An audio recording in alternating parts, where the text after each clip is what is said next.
Hello, everybody, and welcome to another edition of the Zone Star State Podcast. I'm Matthew Brune. Joining me once again is Ishmael Johnson and Ish. We held off recording a day, pushed it to Friday, and now we have a whole new slate of games to I was talk about to say, about. just every result happened now. We went from kind of scraping the bottom, not the bottom, but scraping the barrel a little bit, Yeah. trying to find games for Thursday pod. We just had to wait a day, and we get some awesome games to talk about. So yeah, how are you doing? How you feeling? I'm doing good. Yeah, no, like it was funny. I had a scheduling conflict, and so I was like, "Hey, can we push it off?" And I was like, "Yeah, sure." And then like last night, you're just like sending me results, and I was like, "What?" I'm like, "What is happening right now?" I had to like check in and lock into some games earlier today and late last night because, yeah, man. I mean, especially this is mostly on the men's side that that it kind of all happened, but still, like, oh my god, it's been insane. Yeah, we can start with the game of the day. Probably one of the games of the season to this point. I was about to say this might be the game of the year so far. Yeah, Baylor St. John's, double overtime, two top 25 teams. I first of all, I love St. John's roster. I know we're not going to talk about them, but Yeah, like yeah. Daria Richmond is awesome. Aaron Scott out there hitting 5 threes in the game. Just a really good St. John's team. So that Yeah. they'll be like a top 25 team for the long haul. So this is a big win for Baylor because honestly, I just don't I don't think they played that well. Like St. Mhm. John's went up 18 in the first half, and it was a strong 18. Like it didn't feel fluky. It felt like they were in control, Mhm. and Baylor just slowly chips away, stays composed, and I give a lot of credit to obviously Coach Drew and that staff for just having and I think Jeremy Roach as well. We'll talk about the shot, but like Yeah. he always just felt really in control of that game. So I give Baylor's guards a lot of credit, and just what a win, what a win. Yeah, I mean, it wasn't the best defense from either team. It was just honestly a lot of like really good execution, really good shot making, especially at the end there with Jeremy Roach, of course. But it did show me, like, from Baylor's perspective, right? It showed me that okay, there is another gear for this team if a team gets hot, right? Like that was kind of my worry with Gonzaga, where it's like, oh, this team can just get played off the floor potentially. Hmm. Um, like you mentioned, St. John started really hot. I think they finished 14 of 24 from three. That's insane. Almost 60% from three. But Baylor shot 51% from three. And Yeah. so it was like, oh my, okay, they can really keep pace with these teams. And Noshad Ormier, like 24 points, 9 of 15 from two, 6 of 10 Awesome. from the free throw line. He was great. You mentioned of course Jeremy Roach, who ended up hitting the game winner. I saw a lot from this rotation. Give credit to Rob Wright as well. Some big 17 points off the bench. Jalen Celestine as well. Look, I think we're kind of seeing that Josh Ojuna is who he is, right? He's Yeah, not going to be somebody exactly. who contributes heavily on the offensive end, but he's somebody who's going to be playing pretty significantly. Baylor's just going to be a small rotation team, right? Jalen Celestine's probably going to play the 5 a lot this year. And I don't know. I came away from this game thinking like Baylor's got some shot makers that's going to make up for a lot of their deficiencies as my cat comes into the frame. Oh, Hello. there they. He's been sitting right here. He's been good all day, and now he's deciding to move. But yeah, like I don't know, man. This was just an incredible game, shot making from both teams, where you just felt like this was a March type of game. Yeah. To fast forward to I get the overtimes and the regulation confused. They were down Yeah, 5. They were down 5 with, like, 10 seconds left in right. regulation. VJ Edgecombe hits a contested 3, cut it to 2, sends no, I'm sorry, this was at the end of the game, double overtime. They're Yeah, down yeah. 5, and Baylor kept missing free throws down the stretch, like, Hmm, missed a hmm. ton of free throws. They ended up going 14 of 23 at the line. St. John's didn't make free throws either, but I say this because in overtime, St. John's hit a couple threes. Baylor missed free throws. Baylor's down 5 with like 10 seconds left. Edgecombe hits a contested fadeaway 3, I was about to say, basically. that looked like an ill-advised shot because there was like his defender was all over him, and he Yeah, just like had to put something up, and he did. yeah. And so Edgecombe hits the 3. They foul. St. John's goes and misses both free throws. They get the rebound. And I don't know if you saw this, but the clock did start late. Oh, It interesting. started late by about a full second Okay, at let me see. least. I have the replay. I'm pulling it up right now. Yeah, if you watch it, when the ball is first tipped, it does Yeah. not start. It doesn't start really until they get into the end Interesting. Yeah, zone. yeah, I see it. Okay. So it's a full second. Yeah. They get it up court, and Roach ends up hitting the three. So obviously, as a Texas podcast, I'm cool with it. Yeah. Some Yes, home sir. cooking in the Bahamas. Yeah. VJ Combs' family was working the clock and said Yeah. they'll give him some extra seconds. Yeah, I'm looking at it now. He gets it off with .7, so they needed that It was second ended close. up kind of Yeah, paying off. Yeah. very, very close. So anyways, yeah, they hit the three at the buzzer. An incredible win. I think, um, like you said, I believe in this team a little bit more now because of, like you said, going toe to toe scoring wise. Yeah. This is It's not gonna be a great Baylor defensive team. We know we've talked about that over and over. We've talked about them going zone. We've talked about it. And when they had Ocean Wuno in the game a couple times, they did go zone. Like they Mhm. still sprinkle it in throughout. It kind of depends on the matchup, I think. I Yeah. think with Josh in there, I think they like playing a little bit more zone, especially because they can't switch that. Yeah. Um, but yeah, in general, right now they're 45th in defense and 5th in offense in Ken Palm. I mean, that's They're probably where they're gonna be. Yeah, I mean, they are, let me see. They're 318th in effective field goal percentage defense right now. That's again really bad. 60 70 oh, excuse me, 67th in effective field goal offense. They're a good offensive rebounding team and they're shooting the three really well, like almost 40%. So Yeah, they're approaching the mark that they used to shoot threes when they were, the national title teams. Um, so that's good, but obviously everything else is really, really bad. I do think this game probably is going to be a little bit of an outlier for the 3-point percentage defense. They're right now 341, but I think this was just a hot shooting game for both teams. So like I don't want to say like they're going to be that range defending yeah, the 3-point line all year. We're recording this on Friday. We should say they get Tennessee today, which is going to be a massive game for that. yeah. I hate that Uh, they play them. I hate that the games are back to back. Like yeah, it's going to be. Yeah, I forgot. It's that. crazy. They had to What's play the a double tournament again? overtime, and then Tennessee played, it's Is the the Baham Atlantis, the no, it's, Bahamas? it's Bahamas, one of the Bahamas. Bahamas Yeah. tournaments. Um, I don't know what time the game's at, though. It's 8:30 tonight. I was gonna say it So better be late. yeah. So I mean, again, we'll get them back to back. Like you mentioned, St. John's looks like a really good team. Rick Pitino's really turned that program around really quickly. So Baylor. I mean, look, Baylor's schedule's tough. Tennessee coming up tonight. UConn in December when they have to come back from the Thanksgiving break. And then of course they get it finally like during December they get kind of a respite before they go to Big 12 play. But I mean, these two games are gonna be massive for them because I gotta know that the team against Gonzaga is not the team that is the rest of the year, Yeah, right? Like like I you play a gotta top 10 team and you're not there. right. Like Gonzaga looks like a machine right now. Gonzaga's kicking people's ass, right? Like Yeah, so they look like I think they beat who they beat. They beat San Diego State, who's a good top 50 team by almost 20. They pummeled Long Beach State, who's not very good, but by 40. And so, like, they just look like a machine right now. They're number one in Ken Palm in the country right now. They got West Virginia coming up, which will be a decent test. West Virginia, Kentucky, UConn, which will be a decent test to see where they fall.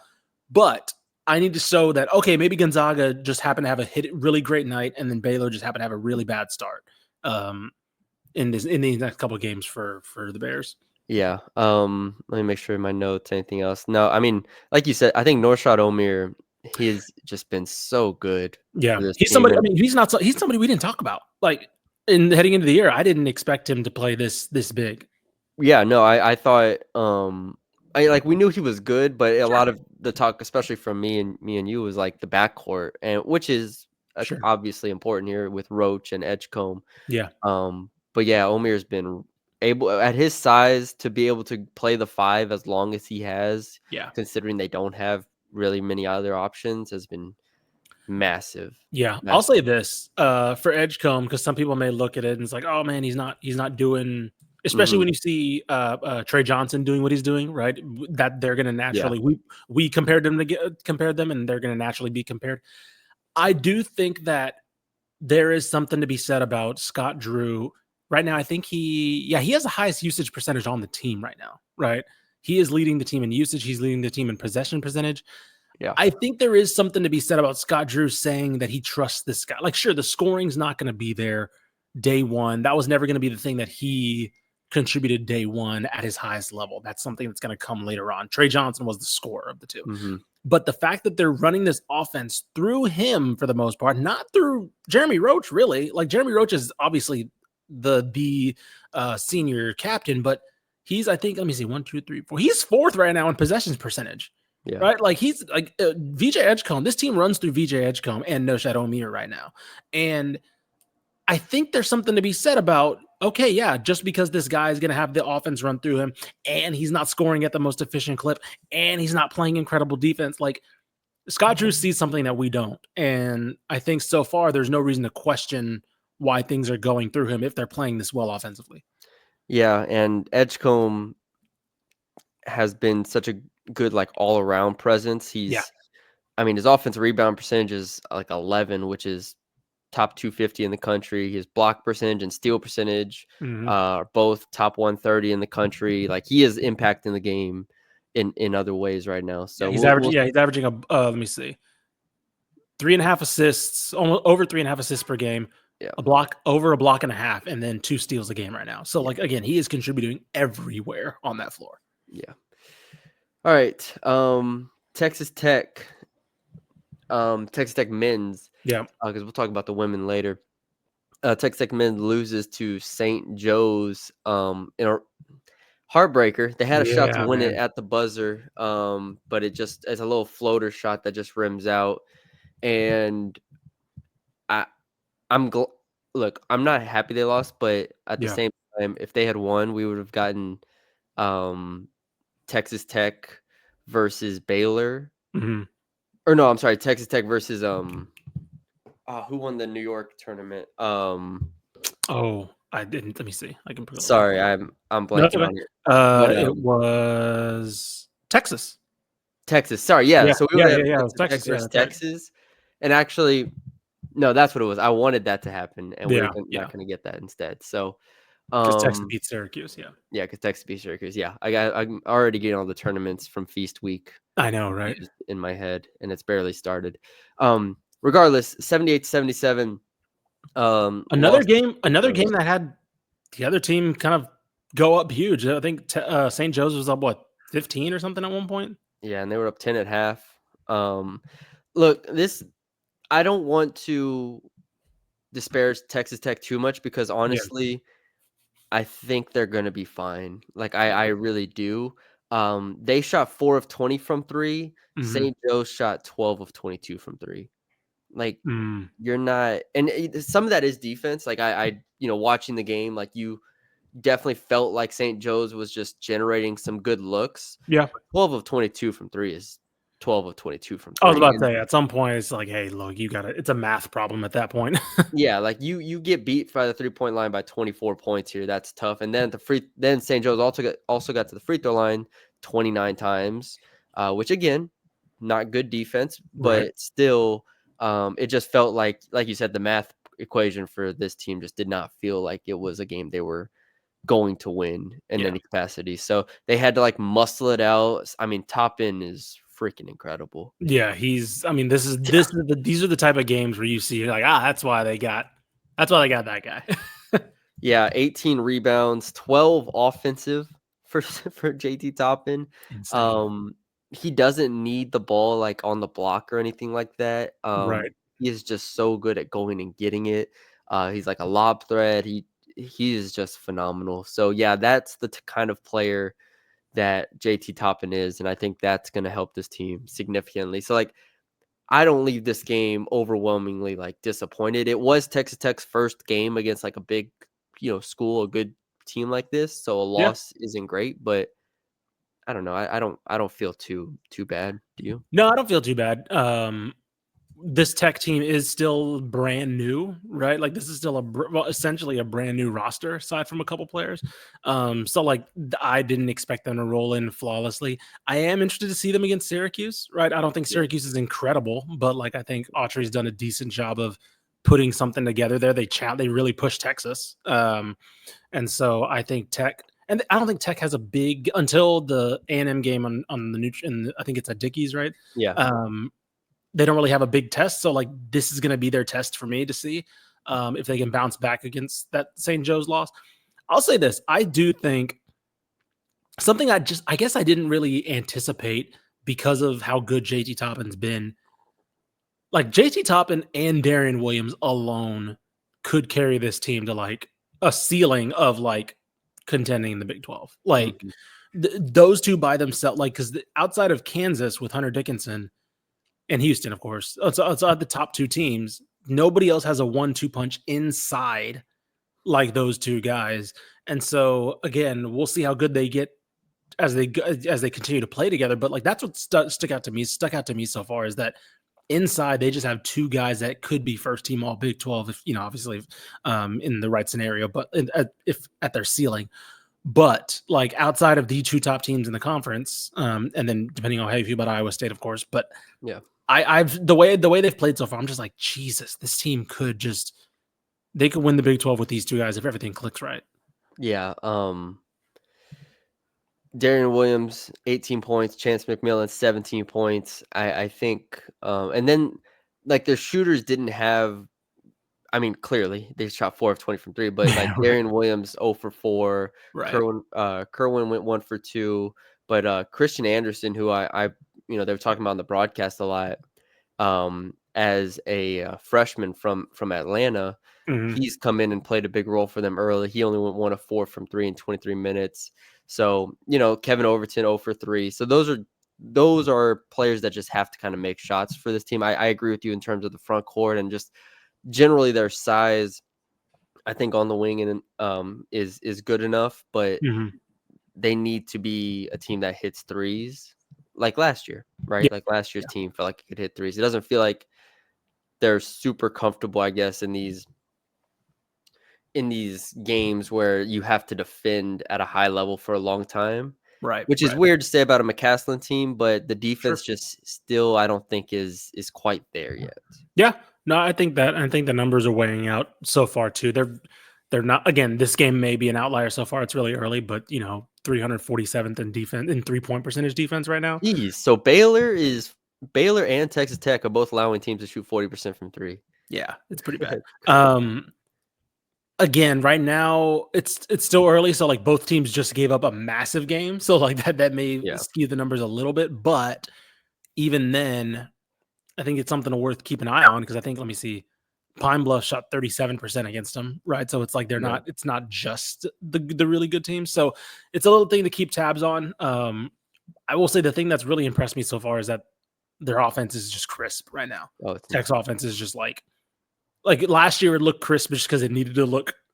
It was tempo and it was all tempo and it was all Yeah. like just shot making. This year it actually looks crisp. Elijah Hawkins changed a lot when it comes to just having a guy who can get people in their spots. And defensively, he's probably doing the best job defensively too. I think he's averaging like 3 steals or something a game. Yeah. They need to beat Syracuse. Yeah, I'm okay. yeah, I'm okay saying that. Like yeah. I think they do too. that would be a pretty bad loss It's considering not Tech. again. It's not a tough non-conference. So you Yeah, have to start proving that's true. yourself because I think they get. It's I mean, of course, Syracuse. everybody in the Big 12 is tough, so it's not really Yeah, an easy entry either way. yeah. Syracuse, Northern Colorado, and DePaul. Their next 3 games. Yeah, All teams outside the top 100. Like, yeah, Tech should be able to win those games. right. So we'll see today. One game I wanted to talk about because I watched it preparing Mhm. for our Thursday show ish Yep. before we canceled. I watched Rice men's basketball Yeah. blow out Louisiana 83-61. And I was just in bed, about to go to sleep, tuck myself in, and I'm like, I gotta watch Rice basketball. Yep. And He I should. like this He had a team. cold sweat run over. He's like, I gotta watch Rice. I was like, I couldn't go to sleep. I couldn't go to sleep. Just kept keeping me up. I like this team. I like Yeah. them a lot. Yeah. I was surprised at how clean the offense looked, Mm, and then also like just how physically dominant they were against. yeah. Again, Louisiana's not like a great team or anything, but Sure. um, to this point, I think an 8-point loss to Florida State, 7-point win over FIU. Like they're not a team that I don't think in the American is going to overwhelm teams, Hmm. but in this setting on the road Yeah. to be able to 40, what was it? Yeah, 45 rebounds, 45 to 29 on the glass. Like from three, they shot 7 of 18. Denver Anglin 5 of 8 from three. They have a good amount of good balance at guards. Kellen Amos, Trey Broadnax, Denver Anglin, like I said, they have a good balance there. And then Caden Powell, who I picked to be on my fantasy team, is awesome. I mean, 7 of 8 from the field, 17 points, 9 boards. It's pretty much what he does every single game. So Rice is better than they were last year. Yep. Maybe the best Rice team they've had in a couple of years. I don't think they're punching in the top half of the American quite yet. Sure. But they'll be in the middle, maybe lower middle, somewhere in there. They'll be competitive. Yeah. I think that's fair. I mean, this is a team that was literally where they finished like second to last in the conference last year. So yeah, I think that what Rob Lanier is able to do is, I think that's been the biggest benefit so far of him from the SMU years, and then even from Georgia State, is that he's able to come in and do his thing pretty quickly, right? He's able to get them to play defense, get them to play physical. No, they're not going to run the ball. They're not going to run the tempo. What's their tempo right? 299 right now in average tempo, right? So like they're going to walk the ball up the floor. But like you said, the offense just moves better. Right, they're getting to the line a ton right now, which is they've been posing their physicality, using their size, using their physical presence. So this is gonna be. Here's the other thing that I guess I underestimate is that this is a big team too. Right, like they're playing like, I think. Let me see. Kellen Amos is 6'7", Trey Patterson 6'9", Caden Powell 6'11". Their guards are even like 6'4" and up, pretty much. Yeah, so it's like this is a bully team that can bully some people, and I'm really curious. Like when you consider, I agree with you. Like this may not be a top half American team yet, but like they're gonna catch some teams just by bullying teams, right? You're gonna see a team probably like UTSA right now that's not very physical, physically dominant. They're going to bully that team. I think UTSA is not necessarily a top half, but you get what I'm saying. These more slender, up-tempo teams that they're going to run into, they may catch Memphis off guard once, like I'm not saying they're going to finish ahead of Memphis, but like I think they get them twice. So like maybe they catch them slipping once. I don't know, but it's such to have a physical style plus size changes so much for a team that's going to be looking for scrappy wins here and there. Yeah. They play Texas State December 8th, which I think would be a really fun game. I think they win that game, if I'm being honest. Like I like this Texas State team. I think this is the best Texas State team since they've played in the championship. Yeah. But this is that's a team. This is the team I think that can get pushed around a little bit right now. Yeah. So I'm very curious to see how that game goes, because they're on a little bit of a skid right now too. Yeah, Texas State's lost 3 straight. Mentioned that Bradley game last podcast, lost by 14. So but yeah, that that's the realm where if he can get this team to be, I mean they're 176 in KenPom right now, but if they end 150 plus, that is a huge step forward. They were 229 last year, 199 the year before, 220, 180. Like they haven't been top 50, and this is the highest KenPom rating they've had in It felt like a while. 2012. Jesus. So I'm happy. I'm happy. Good for Rob Lanier. He's a good coach. We knew that. So we'll see if they can keep it going. Flipping it to the women's side of things, Texas Tech women. You sent me the highlights of this one just before we started recording. Look, if you know you're not good at defense, you know what you can do? Shoot the hell out of the ball. And also for Abilene Christian, you can't guard them. They went in zone, and that didn't work at all. That didn't. They said thank you, ma'am. They just decided to shoot from deep because it was like, okay, you're just gonna leave the perimeter open. Texas Tech ends the game 11 of 23 from 3. Adley Blacklock goes 6 of 10 from 3. And I was gonna clip it and put do my little clip of the week. Yeah. But she was pulling. She was just absolutely pulling. Like she kind of has like the little like old Lonzo shot where it's kind of across her face. Yeah, it kind of comes low. Yeah, and the funny part about that is, I'll never understand how people shoot like that. It's very weird. Just in general. Yeah. But 2, the good thing about that is, like, when there are contests coming from this side, like, they get them off, and so she was catching, Yeah. and the zone wasn't rotating, and she was just shoot, boom, and I'm like, "Oh my gosh." Yeah. Yeah, shout out to Adley Blacklock for a 6 of 10 game, 23 points, for her, 5 of 5 from the free throw line. So, I think that was my main standout, was Abilene Christian going zone and letting Tech shoot all over them. But then secondly, I don't want to make too much of this, but Texas Tech has a little bit more of a pulse than I thought maybe going in. I don't want to overreact, Yeah. but Yeah. Sonogo at the 5 Mhm. looks about what, like 6'4" or so. Yeah. She ended the game with 6 blocks. Really, really good presence there. And then Jordan Merritt, who I thought was going to be good last year, had a decent season, but she's like 6'3", transferred from Florida 2 years ago. Is also quite big and is skilled. So you have like a nice little front court combination. Yeah. And then you got a bunch of guards that it's probably just like whoever's hot that day, like Shavers, Fritz, Maupin, Right. Blacklock, like just whoever does it. It's not a great backcourt, but it can make some shots, I think. Yeah. I think, and then you have Bristow coming off the bench who can kind of Yeah. stretch the floor. I think she hit a couple threes yesterday. I'm interested in this team. I'll say that much, right? This is a team that we were really worried about because we didn't know 5-0 now. 5-0, 66 to 40 over a good ACU team that's going to contend in their conference. I'm trying to think. I was looking at again, their schedule's not very strong so far, but Washington State and New Mexico are the 2 wins. Yeah. By 7 and 4. Right. So, like, again, not a strong schedule so far, but they've done what they should have done with this schedule, right? They've left no doubt so far. The defensive numbers are good, but I still need to see them against a good team, right? That's kind of a thing right now because I think, let me see, they're 30th in field goal percentage defense in the country, but again, I need to see them against a team that has more players of their caliber. Offensively, I think this is where this team is going to I still think this is where this team's going to cut its teeth.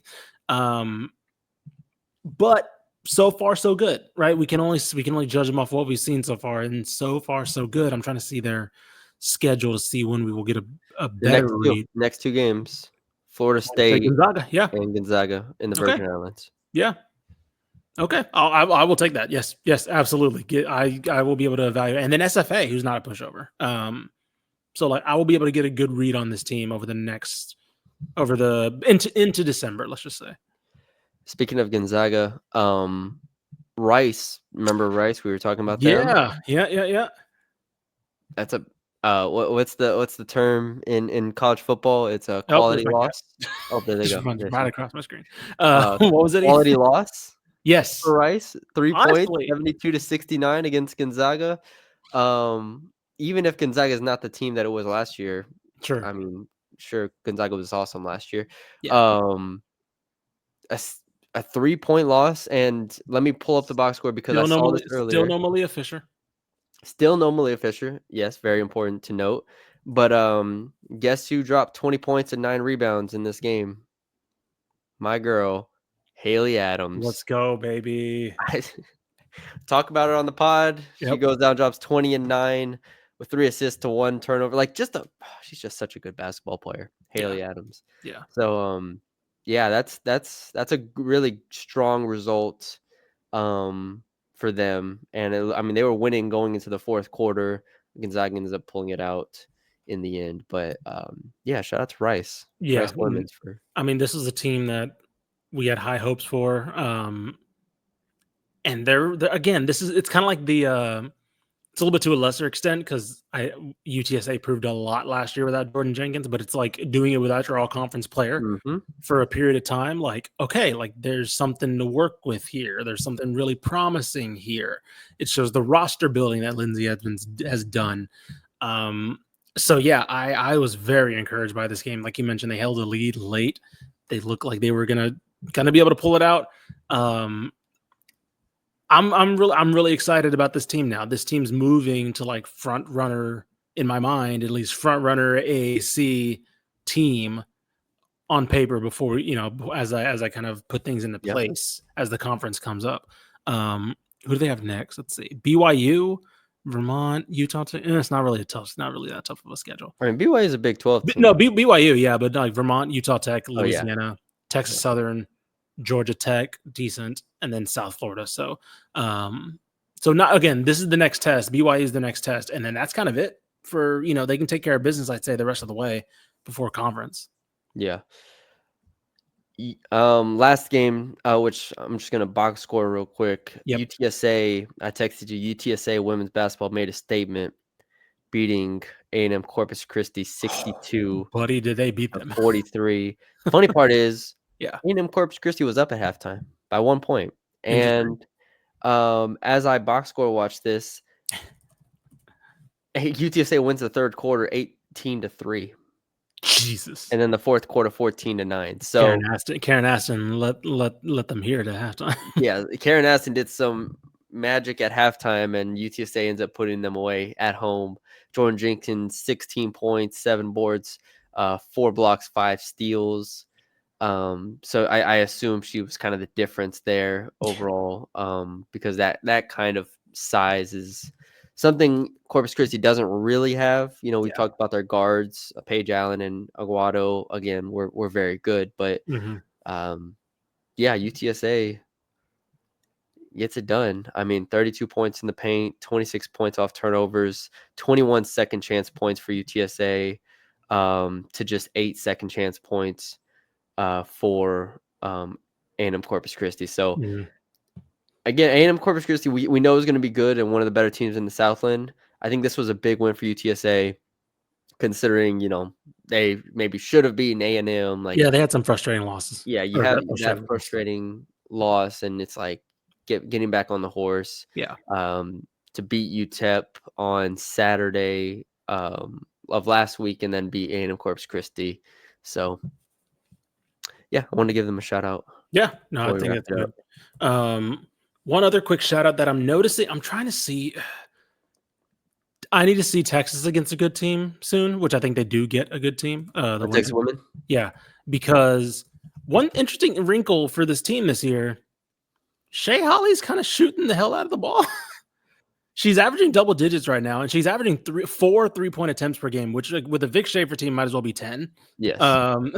Basically Steph Curry at that point. Yeah, basically. So but again, they've played nobody. They've played Southeast Missouri State, Lamar, DePaul, Tarleton, and then they're not going to play anybody this next week either. They get New Mexico. New Mexico State. In this, I don't know who's in this Gulf Coast. Let me look it up while you talk. The Gulf Coast. They get Notre Dame on the December 5th, which is going to be obviously their big marquee non-conference. But yeah, I don't know who they get in the Gulf Coast. But regardless, that's something to watch because they basically relegated Shaylee Gonzalez and Shea Holly last year, just like stand in the corner, and you're probably not going to touch the ball. But Madison Booker is going to get us, and then Aaliyah Moore and Taylor Jones are going to get us. But she's shooting more. I want to see it against a good team now, but she's shooting a lot more. So I pulled up here. I'll show it to you. It's on Flow Sports, so we're not gonna be able to watch it anyway. I was about to say, so we ain't watching none of that. We ain't watching it, but here's the bracket for those wondering here. West Virginia's in there? Yes. So this is the one. West Virginia's here. You can potentially get West Virginia, Texas, December 1st, 7:30. That would be a top 20 game. That would be a fun game. I don't know about Butler and Santa Clara. I don't either. I don't think they're great. So anyways, should be able to win these 2 games comfortably.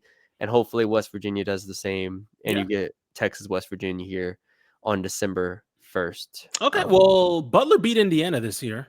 Indiana, of course, is not. Oh, that's right. They lost some players, but they're 4-1. Okay. Decent. So we'll see. Okay. Whoever has the Flow Sports login. Yeah. Who's our Flow Sports plug? Someone send it to us. But yeah, so that's the I do agree though. I've been itching to talk Texas women's basketball on this podcast. Yeah, we just haven't had a reason to. I'm not talking about them beating DePaul. Right. No offense to DePaul. But yeah, we should be able to talk about them soon. I think that was it. I think that was most of them. I think there was one more I sent to you. I don't remember what it was. It's all right. We'll talk about it on the next pod or something. Cool. Yeah. All All right. Thank you all for joining us. Leave us a like, comment, share, subscribe. Again, we're trying to get through football season. Ish is knee deep in the playoffs right now for high Yeah, school man. football. And then I'm over here at LSU watching it all fall apart up close and personal. So bear with us. Shout out Bryce Underwood, man. Bear with us for like another 2 weeks. Yeah. And we'll be all in here. But still, glad we were able to talk about these games. Fun slate, and we'll be back next week to recap the weekend and see how all these tournaments play out. So, yeah, thank you all for joining us. Leave us a like, comment, share, subscribe if you haven't already, and we will talk to y'all later.